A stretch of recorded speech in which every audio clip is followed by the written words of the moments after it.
उत्तर प्रदेश सरकार को लेकर आज सुप्रीम कोर्ट ने जिस तरह की टिप्पणियां की हैं, जिस तरह की बात आज सुप्रीम कोर्ट के जरिए कही गई है, उससे पूरी तरह से ये साबित हो गया है कि उत्तर प्रदेश में अदालतों को पूरी तरह से नजरअंदाज कर दिया जा रहा है।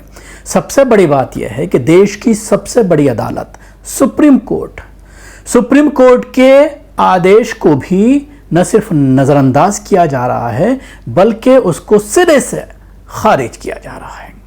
एक ऐसा ही मामला सामने आया है जिसमें कारागार के जो मुख्य सचिव हैं उनको नोटिस जारी किया गया है। आज उनको कोर्ट में हाजिर होने के लिए कहा गया था, अपना बयान दर्ज कराने के लिए कहा गया था, लेकिन वो नहीं पहुंचे। आचार संहिता लागू होने से पहले मार्च 2024 में सुप्रीम कोर्ट ने समय से पहले याचिकाएं जो डाली गई थीं, जो बंदी हैं, उनको आजाद करने को लेकर के सुप्रीम कोर्ट ने फाइल को आगे बढ़ाने के लिए कहा था।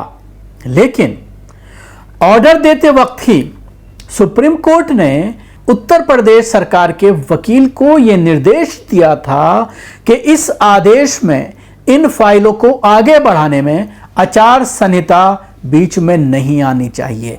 यानी आचार संहिता का बहाना नहीं बनाना होगा, बल्कि आचार संहिता के दरमियान ही इन फाइलों को आपको आगे बढ़ाना होगा ताकि जल्द से जल्द विचाराधीन कैदी हैं जिनके बारे में यह फैसला लिया जाना है कि उन्हें समय से पहले उनकी सजा को कम किया जाए या माफ किया जाए, ये फाइलें आपको आगे बढ़ानी है। लेकिन उत्तर प्रदेश की सरकार, उत्तर प्रदेश के जो प्रशासनिक अधिकारी हैं, उन्होंने इन फाइलों को दबा करके रखा। और आज जब सुप्रीम कोर्ट ने उससे पूछा, वकील से, उत्तर प्रदेश सरकार के, कि क्या इसमें प्रोग्रेस हुई है, तो उन्होंने कहा कि उत्तर प्रदेश की जो गवर्नर हैं वो छुट्टी पर हैं, उन्हीं के पास फाइल पड़ी हुई है, छुट्टी पर आने के बाद इस फाइल का निपटारा किया जाएगा। लेकिन कोर्ट ने साफ तौर पर कहा कि अब हम ऐसे नहीं छोड़ेंगे।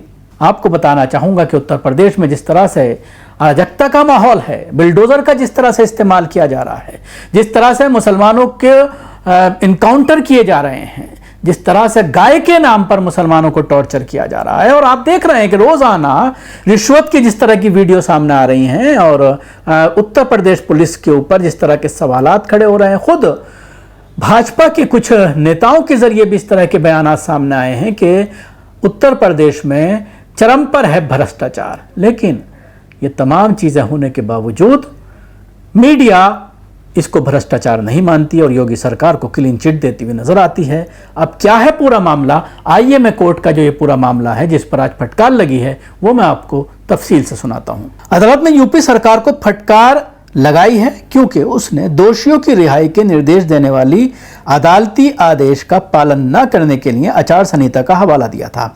अदालत ने बताया है कि उसने स्पष्ट किया था कि चुनाव आचार संहिता छूट तय करने के रास्ते में नहीं आएगी। शीर्ष अदालत ने उत्तर प्रदेश राज्य के जेल विभाग के प्रमुख सचिव को कड़ी फटकार लगाई और अदालत के आदेशों की अवहेलना करने के लिए राज्य को अदालत की अवमानना की कार्रवाई की चेतावनी दी। पीठ ने टिप्पणी की, हम इसका पुरजोर विरोध करते हैं, ऐसा नहीं चलेगा। उत्तर प्रदेश हमारे आदेशों का पालन नहीं कर रहा है, हम आपको ऐसे नहीं छोड़ेंगे। जज जस्टिस अभय ओका ने कहा कि आप हर मामले में हमारे न्यायालय के आदेशों की अवहेलना करते हैं। हर मामले में जब हम आपको समय से पहले रिहाई के मामले पर विचार करने का निर्देश देते हैं तो आप उसका पालन नहीं करते। इस पर यूपी सरकार के वकील ने कहा है कि राजेश कुमार सिंह सभी मामलों की फाइलें सक्षम अधिकारी उत्तर प्रदेश के राज्यपाल के पास है, वे बाहर थी, आज आने की संभावना है और इस पर कार्रवाई की जाएगी। हमने 5 जुलाई को संबंधित मंत्री को फाइल भेजी और वहां से 11 जुलाई को सीएम और 6 अगस्त को राज्यपाल को भेजी गई। इस पर जस्टिस ओका ने कहा कि देरी के लिए कैदी को मुआवजा कौन देगा। इस पर यूपी सरकार के वकील ने कहा है कि हमें 16 अप्रैल को प्रस्ताव मिला और इसी बीच आचार संहिता लागू हो गई। जब जज ओका ने कहा कि हमने कहा था कि ये आड़े नहीं आएगा, यानी आचार संहिता आड़े नहीं आएगी इसमें। इस पर यूपी सरकार के वकील ने कहा कि सीएम सचिवालय को फाइल नहीं मिली। इस मामले में आदेश देते हुए सुप्रीम कोर्ट ने कहा है कि यूपी सरकार के वकील के पास इतनी देरी के लिए कोई स्पष्टीकरण नहीं है। उन्होंने कहा कि इस न्यायालय द्वारा पारित आदेश के बावजूद कि आचार संहिता रिहाई के मामले में निर्णय लेने के रास्ते में नहीं आएगी।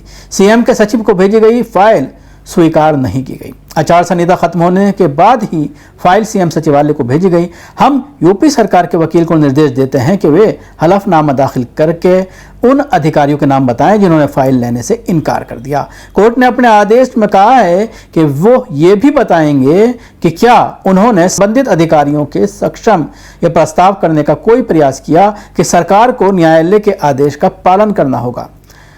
अवमानना नोटिस जारी करने से पहले हम राकेश कुमार को निर्देश देते हैं कि वे हलफनामा दाखिल करें जिसमें उन्होंने मौखिक रूप से जो कुछ कहा है उसे भी शामिल करें। तो अब उत्तर प्रदेश सरकार के जो वकील हैं उनके लिए परेशानियां बढ़ गई हैं, क्योंकि उनसे एक हलफनामा ना मांगा गया और उसमें यह कहा गया है कि उन अधिकारियों के नाम बताएं हलफनामे में जिन्होंने फाइल लेने से इनकार कर दिया, और उसके साथ ही आपने वर्बली किस किस अधिकारी से क्या क्या बात कही वो भी आप हलफनामे में लिखिए। इसके बाद बड़ा एक्शन लेने की बात सुप्रीम कोर्ट के जरिए कही गई है।